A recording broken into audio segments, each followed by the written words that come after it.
नहमदुहु व नसल्ली अला रसूलिहिल करीम। अम्मा बाद औज़ु बिल्लाहि मिनश शैतानिर रजीम। बिस्मिल्लाहिर्रहमानिर्रहीम। आज का टॉपिक ये है कि इस्लाम के निज़ाम से पहले इस्लामिक बैंकिंग का निज़ाम, इस्लाम से पहले इस्लाम के निज़ाम से पहले इस्लाम का अदालती निज़ाम, इस्लाम के निज़ाम से पहले हम एजिटेशन कर रहे हैं, इस्लाम का निज़ाम तलीम क्या होना चाहिए। इस्लाम के निज़ाम से पहले हम फहाशी के ख़िलाफ़ एजिटेशन कर रहे हैं। इस्लाम के निज़ाम से पहले हम बेरोज़गारी, महंगाई और दूसरे किस्म के एजिटेशन कर रहे हैं। यानी इस्लाम का निज़ाम नहीं है अपने हुकूक और राइट्स जो इस्लाम ने देने हैं। पहले तो आता है कि क्या अदालती निज़ाम इस्लाम का निज़ाम है या इस्लामिक बैंकिंग इस्लाम का निज़ाम है। तो इसका यानी तफसील ये है कि इस्लाम का निज़ाम है, इस्लाम दीन है, दीन निज़ाम है, निज़ाम नज़म से निकला है, नज़म तंजीम से निकला है, तंजीम जमात से निकली है।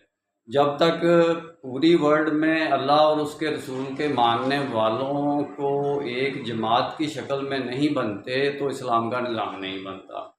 मोहम्मद रसूलुल्लाह सल्लल्लाहु अलैहि वसल्लम की ये सुन्नत है कि आप सल्लल्लाहु अलैहि वसल्लम ने पहले इस्लाम का निज़ाम बनाया, उसके बाद इस्लाम का बैंकिंग निज़ाम सूद से पाक बैतुल माल जो है बाद में बना। आप सल्लल्लाहु अलैहि वसल्लम ने पहले इस्लाम का बैंकिंग सिस्टम नहीं बनाया, बैतुल माल पहले नहीं बना, बल्कि बैतुल माल बाद में बना। इस्लाम की जमात पहले बनी, इस्लाम का निज़ाम पहले बना।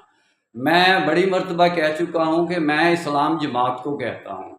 आप सोचेंगे कि वो जमात तो बनेगी नहीं, वो तो फिर बैतुल माल कैसे बनेगा। भाई जब तक वो लोग पैदा नहीं होंगे एक जमात की शक्ल में कि जो इस्लामिक वर्ल्ड को जमात बनाने की कोशिश करेंगे, वो जमात जब पहले कदम से स्टेप लेगी तो बैतुल माल तो वहीं से बनना शुरू हो जाएगा।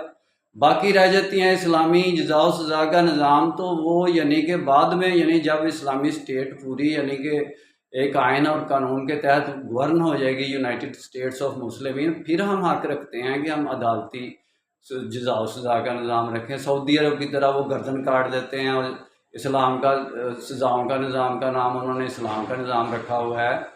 भाई वो इस्लाम का निज़ाम नहीं है। और दूसरी इस्लाम के निज़ाम से बड़ी चीटिंग ये हो रही है कि वही अदालती निज़ाम तकी उस्मानी ने जो इस्लामिक बैंकिंग सिस्टम बनाया है वो अंडर यानी स्टेट बैंक बनाया है। State bank under standard chartered के पूरे प्रिंसिपल्स के तहत चलता है, सूदी निज़ाम पर है। अंडर स्टेट बैंक यानी इस्लामिक बैंकिंग की इस्लाम इजाज़त ही नहीं देता। ऐसे ही यानी कि अंडर सुप्रीम कोर्ट जो कि यानी कि ब्रिटिश लॉ पर मबनी है, उसके अंडर हम यानी कि इस्लाम का अदालती निज़ाम नहीं बना सकते। तो इसलिए तमाम मुस्लिमीन भाइयों से मैं यानी कि ये आगाही के तौर पर बात कर रहा हूँ कि उल्टा इस्लाम हम कभी भी नहीं ला सकते। हमने उल्टा जिहाद करके भी देख लिया, इस्लाम की उल्टी सियासत करके भी देख ली। इस्लाम की उल्टी सियासत के बारे में आपको इंशाल्लाह डिटेल में फिर बात होगी। मेरा काम इस्लामिक वर्ल्ड की अमन और यूनाइटी का है। उम्मत की वहदत, खिदमत और खैर का काम शरई निस्बत की बुनियाद पर, जिसको हम मुस्लिमीन कहते हैं, मदद मुस्लिमीन के निज़ाम के ज़रिए है। इंशाल्लाह डिटेल में बात फिर होगी। निस्बत, वहदत, खिदमत, खैर के साथ। अल्लाह हाफिज़।